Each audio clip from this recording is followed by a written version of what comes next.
것 같은 느낌입니다. 갤럽 조사 나왔습니다. 역시 적확하십니다. 대통령 대통령 직무수행 평가 잘하고 있다 20. 잘못하고 있다 70.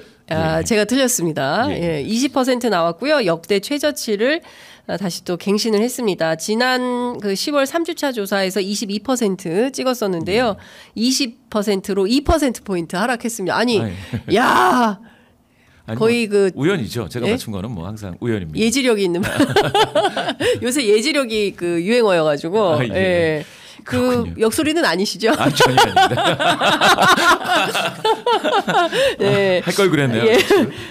자 세부 상황 보겠습니다. 갤럽 조사가 보니까 4월 5주차 때 그러니까 선거 직후에 21%를 찍었는데요. 그러니까 총선보다 더 떨어진 겁니다. 총선 때보다 더 하락한 지표가 나오고 있고 전반적으로 지역별로 세대별로 한번 쭉 분석을 해주시죠. 20%라는 숫자는 지금 2번 나왔습니다. 네. 아시다시피 이게 뭡니까? 지난 전전전 차트를 보시면은 전전전이죠. 근데 이게 날짜로 따지면 상당히 좀 몇 주 쉬었기 때문에 9월 2주입니다. 그래서 한 6주 후에 지금 다시 나타난 20% 그래서 최저치 타이 기록이라고 할 수가 있겠습니다. 그 부분 잘 한번 봐주시고요. 그다음에 이제 보셔야 될 거는 역시 세대별로 보셔야 될 텐데요. 요 세대별 보시기 전에 먼저 요거를 먼저 보시고 지나가시겠습니다. 긍정평가 이유와 부정평가 이유를 보시겠습니다. 네네네. 지금 부정평가 이유에서요. 1위가 김건희 여사 문제입니다.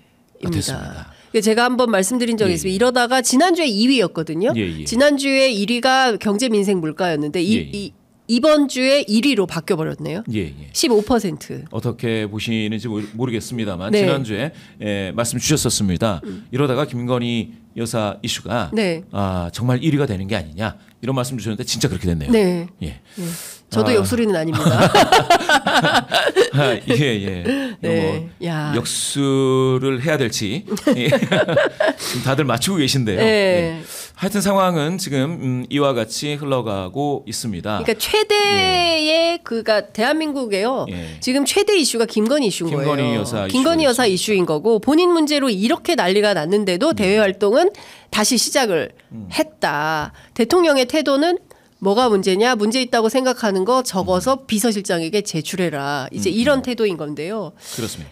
여기 보시면은 바로 김건희 여사 문제에서 파생되는 문제들이 또 있는데요. 소통 미흡이 4%포인트 많아져서 물론 부정평가 하시는 분들 중에서 4%포인트 많아져서 12가 두 자리가 됐습니다. 그런데 이 소통 미흡이 김건희 여사 문제를 가지고 야당에서도 문제 제기를 하고 김건희 여사 문제를 가지고 또 여당 대표인 한동훈 대표도 문제 제기를 했는데 거기에 대해서 방금 말씀 주신 바와 같이 그와 같은 태도로 일관하고 있기 때문에 소통 미흡이 또 올라간 게 아닌가 이렇게 또 볼 수가 있겠고요. 그 밑에 보시면 여당 내부 갈등이라는 게 있습니다. 여당 내부 갈등이라는 게 또 2%로 새로 등장을 했고요. 또 밑에 보시면 거부권 행사가 여전히 1%가 있고요. 또 검찰 권력 과도 그러니까 검찰 문제 이 모든 게 어떻게 보면 김건희 여사 문제에 파생돼 있고 옆에 네트워크를 그리듯이 방사형으로 존재하는 그런 이슈가 될 텐데요. 이런 것들이 지금 등장이 되어 있다. 이 부분을 꼼꼼히 한번 보실 필요가 있겠습니다. 그러면 방금 기자님 말씀 주신 것처럼 이거는 김건희 여사 문제로 나머지 이슈들이 전부 다 마치 블랙홀처럼 하나의 거대한 이슈군을 형성하고 있다. 이렇게 보셔도 될 것 같습니다. 또 긍정평가하시는 199명 이분들 중에서는 외교라고 응답하신 분들이 9%가 빠졌습니다. 그래서 27입니다. 즉 다시 말씀드려서 이 외교에서의 그 화려한 화면이 등장을 해서 지상파에서 나오고 했던 TV죠. TV에서 나오고 했던 이런 것들은 그렇게 유효 기간이 길지 않다라는 걸 또 보여주고 있습니다. 네. 이게 유효 기간이 길려면 네. 거기에서 무슨 보따리를 가져와야죠. 선물 보따리를 가져와서 네. 많은 국민분들의 민생에 영향이 있는 그런 경제 외교가 있어야 됐는데 네. 지금은 그렇게 이어지고 있지 못하다라는 걸 방증하고 있다라는 네. 측면에서는 외교는 역시 휘발성이 강하다. 네. 예, 이렇게 보셔야겠습니다. 오늘 갤럽에서 이제 경제와 외교 안보에 대한 두 가지 이슈에 대해서 별도의 조사를 했는데요. 최근에 이제 러시아의 북한군 병사 파병 문제가 상당히 큰 이슈가 되고 있습니다. 이제 관련해서 군사협력 강화에 대해서 위협적이다라고 본 여론이 73, 위협적이지 않다라고 본 여론이 21%로 집계가 됐고요.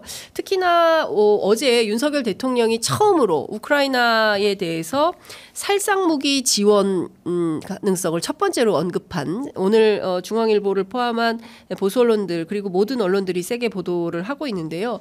관련해서 우리 국민들의 의견도 물어봤습니다. 결과는 어떻게 나왔습니까? 예. 바로 정확히 이제 문항을 한번 제가 읽어드리겠습니다. 네. 교회는 우리 정부의 우크라이나 지원에 대해 다음 중 어떻게 생각하십니까?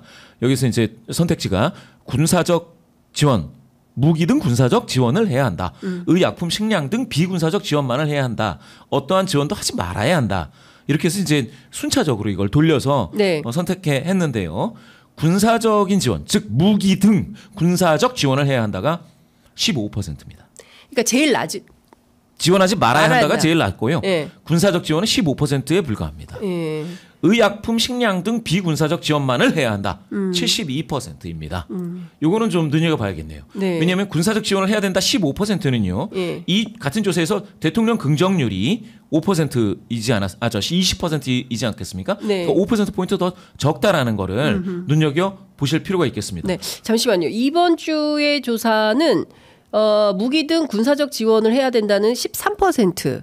그리고 비군사적 지원만 해야 된다는 것은 66%. 그렇죠. 지원하지 말아야 한다는 16%. 22년 6월이 그렇다라는 그렇습니다. 것이고요. 예. 군사적 지원은 13%로 더 낮아졌습니다. 그렇습니다. 그러니까 2022년도 러시아의 우크라이나 침공으로 시작된 이 전쟁에 대하여 우리 국민들 중에서 72%가 비군사적 지원만을 요청을 했었는데 그때도 군사적 지원은 15% 소수였는데 이번엔 더 낮아진 겁니다.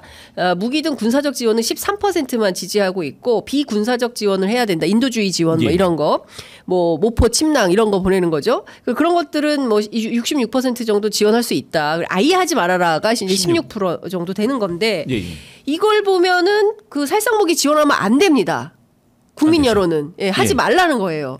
무려 7%포인트 더 낮죠. 대통령 긍정률보다. 그렇습니다. 군사적 지원을 해야 된다라는 게. 그러면 계속 군사적 지원을 언급하면 대통령 긍정률은 더 빠진다.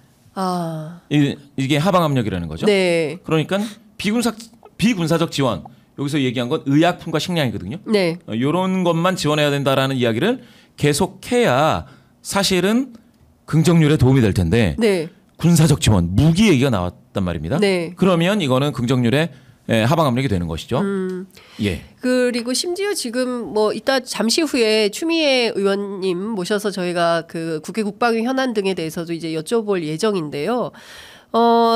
지금 아시는 것처럼 신원식 안보실장과 그다음에 그 국회 국방위 국민의힘 의원 간에 주고받은 그 텔레그램인가요? 카톡 내용을 보면 우크라이나를 통해서 북한군을 공격하자.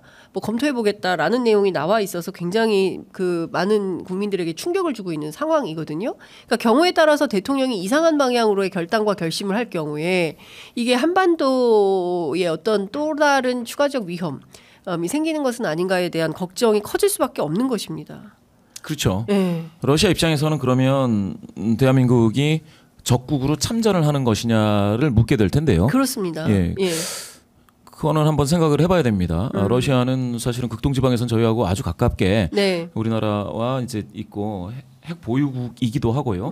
그런 측면에서는 그렇게 쉽게 이야기할 수 있는 부분인지에 대해서는 국민 여론도 좀 봐야 되고 지금 풍선 하나 가지고도 많은 국민분들이 지금 굉장히 공포에 떨고 있는데요. 거기에 뭐 작은 뭐 화학무기라도 들어가면 이거는 뭐 엄청나지 않겠습니까? 그렇습니다. 여기 일파만파인데요. 예. 지금 무기를 지원하겠다라고 하는 것들에 대해서는 굉장히 좀 이거는 쉽게 결정할 문제는 아니다라고 보고요. 예. 지금 대통령실이라든지 정부에서 관심 가져야 될 것은 사실은 그와 같이 그 해외 전쟁에 네. 개입하는 부분이 아니고 지금 경기와 살림살이입니다. 그렇습니다. 이 같은 조사, 갤럽 조사에서요. 네. 지금 보시면 경기와 살림살이에 대해서 물었습니다. 이게 깜짝 놀랄 수치가 지금 또 나왔는데요. 네.